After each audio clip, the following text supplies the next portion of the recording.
Le cerf, si fort mais si fragile. Durant cette période du brame, il n'est pas du tout dans son état normal. Il ne mange pas, il se bat, il est désorienté. Il perd jusqu'à 25% de son poids. C'est sa période de reproduction, en fait, ça va se passer sur 3 semaines, 1 mois maximum dans l'année. Donc c'est vraiment pour lui une période très importante où il met en jeu l'avenir de son espèce. Donc c'est vraiment très éprouvant pour lui, en fait, physiquement et émotionnellement. Depuis l'enfance, Ananda Joannet est passionnée par les animaux et la nature. Aujourd'hui, photographe professionnelle, c'est son regard, sa sensibilité qu'elle aime faire partager.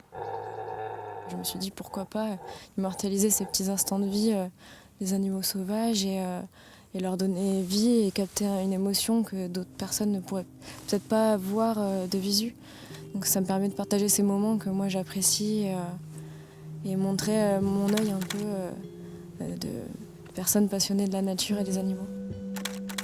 Des moments précieux, des cadeaux de la nature que certains tentent de voler sans aucun respect de l'animal et de son milieu, au risque tout simplement de le mettre en péril. Avec les réseaux sociaux, si vous voulez, il y a une montée en puissance de la connaissance du brame et les gens veulent voir et observer, ce qui paraît logique, mais ne respectent pas forcément certaines distances à avoir, une certaine éthique en fait par rapport aux cerfs. Donc les cerfs en fait liés à ces comportements craignent et donc restent reclus dans les bois la plupart du temps et brament essentiellement la nuit en fait maintenant.